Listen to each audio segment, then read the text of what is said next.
Sorry about that. We've had some technical difficulties. Once again, this is Deborah Thode, who's a HR manager for Suntech Logistics Company, and we're going to start right where we left off.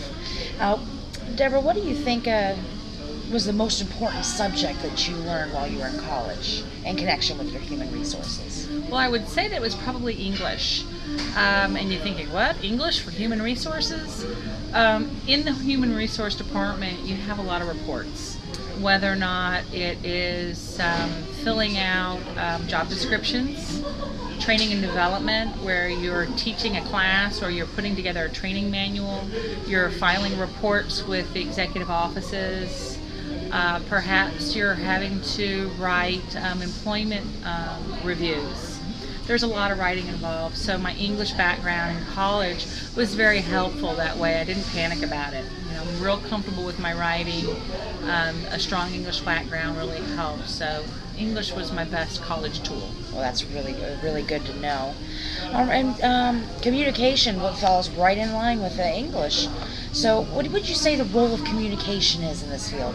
Well, really, communication has kind of a three-prong aspect in the human resource department. Its first responsibility is to be the role of communicator for the executive office or for the organization itself. Its mission, its goals, objectives, tasks. How is that message going to be communicated not only with the employers but the employees, the staff, prospective employees? Those are all key communication roles. The second part is communication with the staff. And not only what the rules are, what's expected, but also feedback from the staff is a key communication role for the human resource department. And third, which is not as prominent but just as important, is being that role of communication with federal and state agencies. When you have an employee, you're required to pay taxes, Social Security tax, Medicare tax, filing appropriate responses with 401k, all these different reporting with agencies. That role of communication and reporting is critical. So those are the three areas. It's good to know. And what would you say the biggest attribute to failure in communication would be?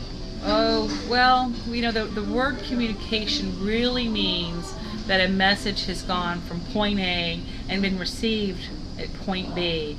And so when you have a failure to communicate, it's because you didn't say it right or it wasn't heard correctly. And I would say that's probably the number one failure in human resources is people start assuming and they quit listening. And when a human resource department doesn't listen, they don't listen to the executive suites about what the goals and objectives are. They don't listen to what the staff and the employees want, or they're not communicating effectively with those reporting agencies and federal state agencies. It can really cause a lot of problems. Now, would you say the first failure to communicate, could that breed more failure to communication, maybe less trust within the other person? Absolutely. Not only can it kind of breed hate and discontent, mistrust among different organizations, but especially with your reporting with your federal and state agencies, those failures can lead to huge financial consequences. So it's really, really important that you not have a failure in communication. Communication is a key point here in human resources. Now, the Bureau of Labor Statistics says that human resources occupations require very, very strong interpersonal skills. Would you agree with that statement? Absolutely.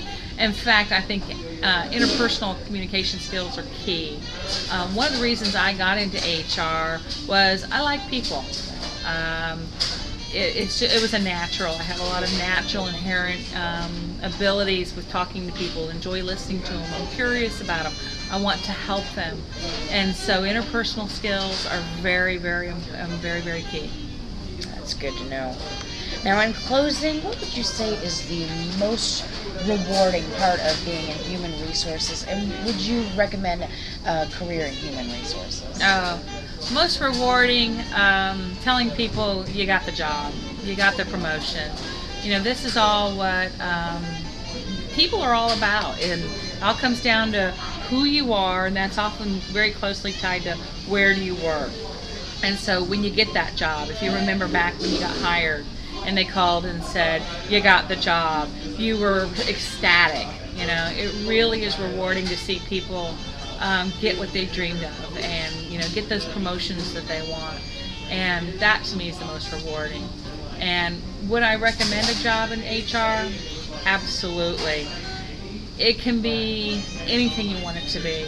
Anything from just the compensation and benefits reporting, just making sure that people clock in and clock out and they're getting paid for the hours they need to. You have that ability. All the way up to the executive offices where you're part of a strategic team directing the role of the organization. So HR is no longer a typical female role. It's a role for today's professional. You can absolutely do anything in the HR department, in the HR industry, in the field now. Well, Deborah, thank you so much for all your insight into this business field. It was fascinating, and I want to thank you so much for your time, and I really hope to speak to you again. Thank you very much. It's been my pleasure. Thank you very much.